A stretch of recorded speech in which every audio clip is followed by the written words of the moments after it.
This is essentially the fat, but it leaves you with this magical crispy thing. Like for all those, internet people who love the sounds, there it is.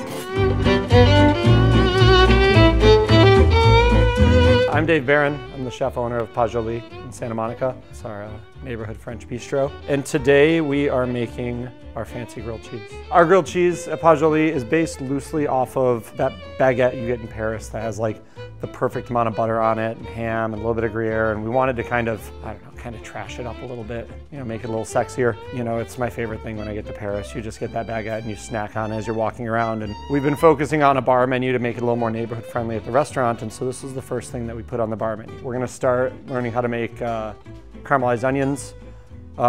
You can do it the fast cheating way, or you can do it, with love and long effort. And I don't have patience, I hate baking, but this is one of those things that's worth it. And you can make this in an hour, or you can make it in like 8 hours. We're gonna make caramelized onions, we're gonna make sauce Mornay, classic French sauce, and then we're gonna assemble the grilled cheese and we're gonna cook it. We have small Spanish onions, you can use white onions. I prefer the Spanish onions, they're a little sweeter. I don't love cutting them across the hemisphere.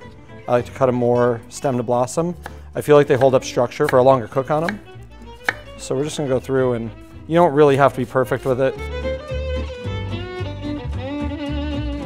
And remember, when you're cutting onions, this seems like a lot for a couple grilled cheese. One, who doesn't want caramelized onions just in their house all the time for anything? They're great. You can just cut them up when they're cold, put them in dips, do whatever. Also, they shrink quite a bit when you cook them. Because we're gonna be cooking these for a while, I'm not overly concerned about getting that initial sear on them. So instead what we're gonna do, we're gonna put them in a pot that is not hot yet. We're gonna add just a little bit of oil and butter because, it's a French restaurant that I have, and we put butter in everything. And then before it starts to caramelize, I like to put some Madeira in there. You can use white wine if you don't have Madeira around. The reason that I love Madeira is it has a great oxidative quality to it. So it really it adds a nice depth to the onions. We're also going to do something that in most cases I would probably yell at my cooks for. We're gonna overload the pan. So we're gonna put too much in this pan. And the reason is we want the weight to kind of press it down. We want these to steam. We want to draw that moisture out quickly. So we added the Madeira early to get it steaming so that it doesn't get too hot and fry the onions. We're gonna add some salt. It's gonna help break them down. So I'm gonna put the lid on this again because I want it to steam. I want all that juice to come out. I want there to be this almost like delicious sauce that the onions are making that they're poaching in. And then every 15 minutes, you just give it a stir. Eventually what's gonna happen is all of that liquid will boil off, and then the butter will start to almost fry the onions. That's the point you don't wanna take too far, because if we're frying the onions, then we're pushing caramelization in a different direction, right? We're starting to sear them. And a slow caramelized onion is not seared. A slow caramelized onion is a very gentle cook. When it reduces too much and starts to get to that point where the butter's broken, we'll add more Madeira. There's a limit to how much Madeira you can put in. So eventually, once all Madeira is in, we'll start adding water to it. And basically what we're looking for eventually is start to develop a nice fond on the bottom of the pan. We deglaze, that darkens the onions. And really, at the restaurant, we have these huge pots of it, and everyone's job is that when you walk by, you stir it. So probably every 10 minutes, someone's stirring the onion. But this is where a crock pot's awesome, because crock pots, you can just set the temperature, you can leave the lid on, and the magic happens. Buy a crock pot. We're gonna make sauce Mornay. And sauce Mornay is basically the best version of your macaroni and cheese sauce. A very traditional sauce, very rooted in French cuisine, but yet so common that I think we all kind of take it for granted. You can make mac and cheese with this, you can make great nacho sauce. I mean, it's just, Mornay's awesome. So we're gonna start with butter. Put a little butter in our pan. You wanna start with this on low heat. So we just got a little bit, we're just looking to melt the butter.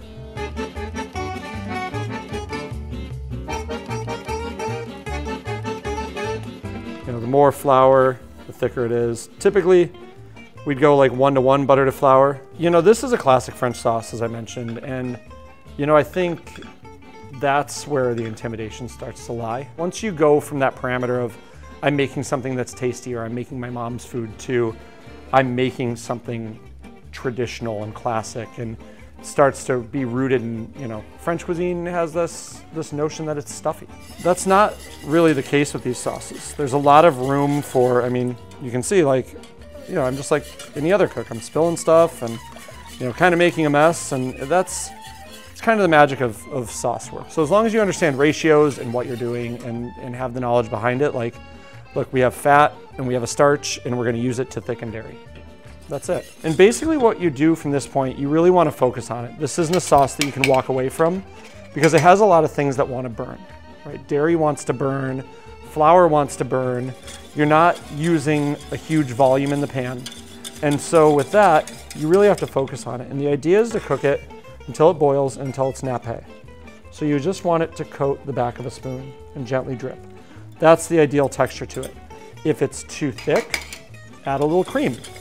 If it's too thin, you have a couple options. You can either cook it a little longer, it'll reduce down, or you can set it aside, cook a little more butter, a little more flour, add that liquid back into it and it'll thicken. And from this point, we're just gonna add cheese. Always have grated cheese, don't just add chunks, it'll melt more evenly.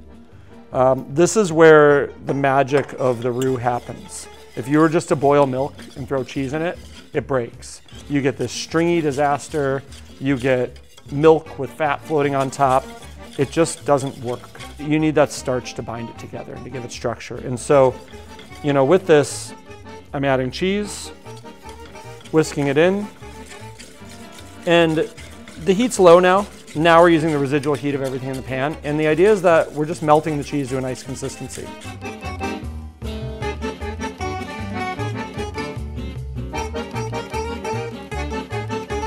That's what you're looking for, that stringiness. I always salt it at the end, and the reason you always salt it at the end is because cheese is salty. And depending on what cheese you have, it may or may not need more salt. Like if you do the same thing with sharp cheddar, and then you throw in a little Parmesan, you may not need salt. If you're doing it with a very neutral cheese, you will 100% need salt. We're gonna let it cool down because this is not a sandwich that can be assembled hot. Once the Mornay is cool, it's like a paste, right? It's thick, it's set. If you want to reheat this, sometimes it will break. So my suggestion would be get a pan similar to the one that we were using, add a little bit of cream to it first, bring it to a boil, and then put this in little by little and let it melt in. And so now we, you know, add more cheese. And the reason that we're adding cheese to this, I want that grilled cheese to have some stringiness to it.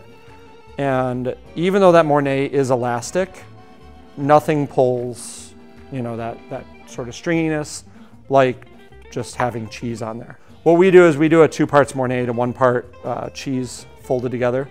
And again, like if you're, you know, at home and you don't want to go out and find Gruyère or whatever, you can do this with any cheese. All right, so these onions have been cooking for a bit. So the juice quantity is still the same, right? There's still a lot, but now this pot's less than half full of onion. And we haven't taken anything out. We haven't done anything. We're really just looking for those onions to release all of their liquid. You know, when the liquid starts to basically match the top of the onions, which is about where we're at now, that's when I take the lid off. Because now they're cooking in their own liquid. They're simmering in all of their own juices. After many hours of that, you end up with this. And this is our, you know, 8 hours of slow cooking. And you get this beautiful golden brown, but it's consistent all the way through. We let that cool. Once we're done with that, you end up with this.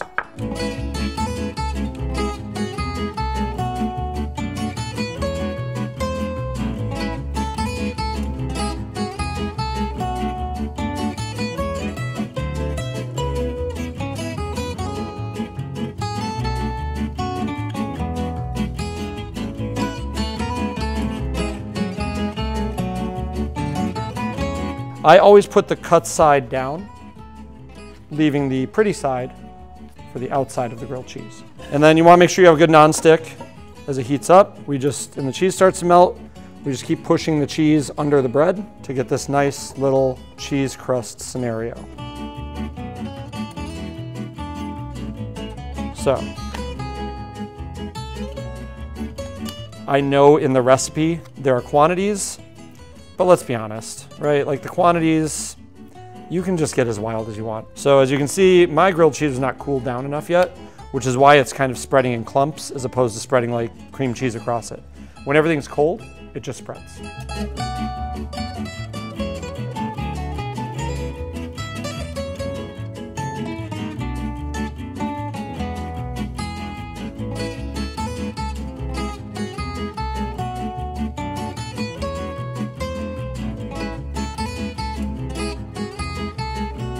So I added butter to the pan when I saw the edges starting to get a little bit caramelized.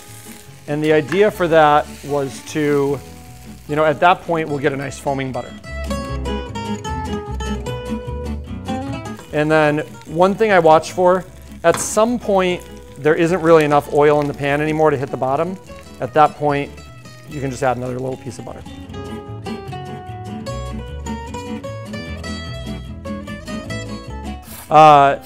So it's crispy. The key now is to not cut it and have everything ooze out. So slice the top and then cut straight through. It's cheesy, it's melty, everything's kind of oozing out of it. Things fall off on the board, you just kind of put them back in.